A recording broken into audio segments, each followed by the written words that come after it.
통풍을 겪고 있는 친구가 바람만 스쳐도 아프다고 말을 해요. 그러나 아무리 설명해도 저는 잘 몰라요. 제가 통풍을 겪지 않기 때문입니다. 한 명은 경험했고 다른 한 명은 경험하지 않았어요. 그래서 전달이 되지 않습니다. 마찬가지로 불면증에 시달리는 사람이 아무리 말을 해도 사실 저는 이해를 잘 못해요. 저는 처음에 잠 오는 약이 있다는 말을 듣고 깜짝 놀랐어요. 죄송합니다. 놀리려고 하는 말이 아닙니다. 저는 잠 안 오는 약을 먹어도 잠이 잘 오거든요. 그러니까 저한테 그 고통을 전달하려면 내가 경험했을 법한 다른 이야기를 해줘야 됩니다. 그래야 제가 좀 가깝게 이해를 할 수 있죠. 이게 바로 비유입니다. 그렇지 않으면 그저 나 혼자 상상만 하게 됩니다. 복음의 모든 메시지는 비유라는 상자 안에 들어있어요. 당연한데요. 모든 것이 우리가 경험한 바 없는 하늘나라에 관한 이야기이기에 알아들을 수 없기 때문입니다. 오늘도 그 이야기인데요. 줄돔, 참돔, 자리돔, 돌돔, 감성돔처럼 여러 종류가 있듯이 여러 비유 중에 혼인잔치의 비유가 식탁 위에 올라왔습니다. 어떤 영적인 맛이 있는지 음미해 보았으면 좋겠네요. 어리석은 처녀 5명과 슬기로운 처녀 5명이 늦은 밤까지 신랑을 기다리고 있습니다. 이 10명의 여인들은 누구일까요? 통일교같이 집단 결혼을 했을까요? 아닙니다. 이 여자들은 신부의 친구들입니다. 이 모습은 우리에게는 낯설지만 금동의 혼인잔치의 모습입니다. 잠시 설명을 드리자면 신랑이 신부 아버지 장인에게 결혼 지참금을 먼저 지불합니다. 특히 여자가 예쁠수록 돈을 많이 받을 수 있었습니다. 죄송합니다. 곧이어 서로 결혼 서약을 하고 선물을 교환하면서 약혼이 성사되는데 사실상의 혼인 계약이 체결됩니다. 이 약혼 기간은 대략 1년인데요. 마치 고구려 시대의 대릴 사유제 같이 신랑이 신부의 집에 들어가서 삽니다. 이 기간 동안 장인의 일도 도와주지만 신혼부부가 살 새 집을 1년 동안 일을 해서 마련합니다. 성모 마리아와 요셉 사이에 일어난 사건이 바로 이 시기에 일어났죠. 결혼식보다 더 중요한 것이 바로 이 약혼입니다. 이 기간이 끝나면 마지막으로 혼인을 완료하는 결혼식을 하게 되는데 이때 혼인잔치를 신랑이 열어야 합니다. 1년 동안 집을 떠나 있던 신랑은 자기 집에서 성대한 잔치를 준비하고 신데렐라를 데리러 다시 장인의 집으로 돌아옵니다. 그러면 신부의 친구들이 먼 거리까지 나가서 신랑을 마중하고 장인의 집으로 안내합니다. 이미 1년을 살았기 때문에 집이 어디 있는지 잘 알고 있지만 신랑을 신부의 집까지 안내하는 것은 하나의 어떤 상징적 예식입니다. 신랑 신부 두 사람이 만나는 것은 단순히 개인과 개인의 만남이 아니기 때문입니다. 어쨌든 두 사람이 극적으로 만나고 나면 이제는 지겨운 장인 집을 떠나서 신랑의 집으로 길을 떠납니다. 이 예식이 통상 저녁에 이루어졌습니다. 특히 신랑의 집이 지세포에 있는 경우는 언제 올지 기약할 수가 없어요. 그래서 신부의 친구들은 여분의 기름을 충분히 가지고 있어야 했습니다.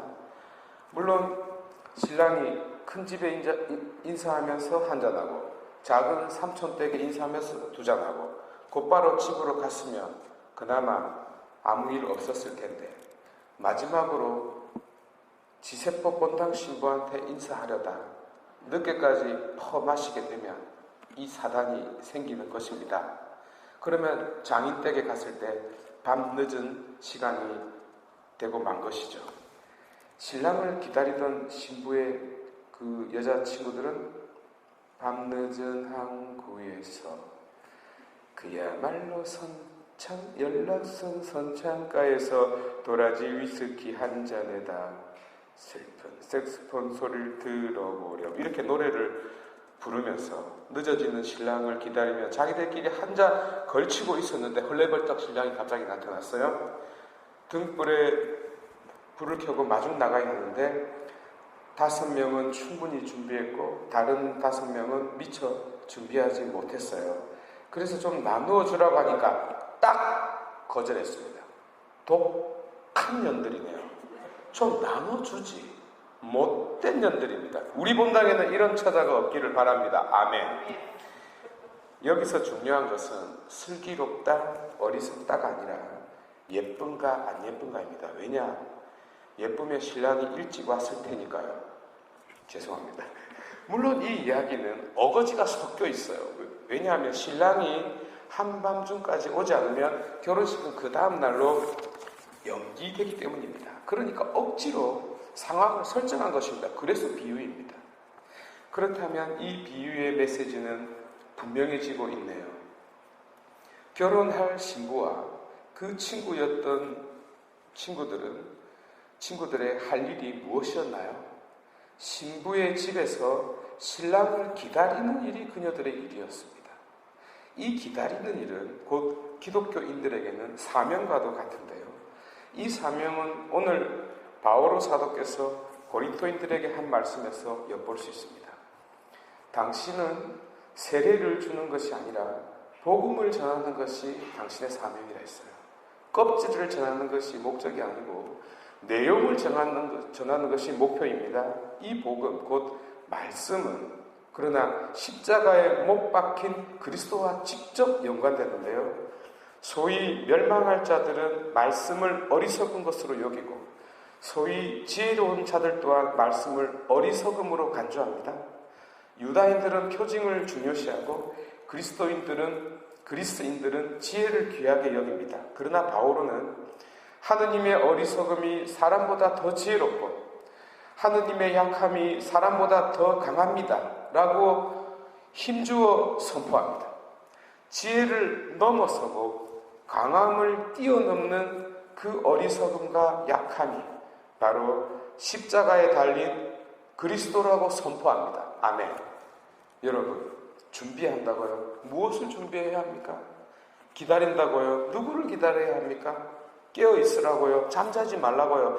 아이들에게 그렇게 가르치는 부모가 세상 천지 어디에 있습니까?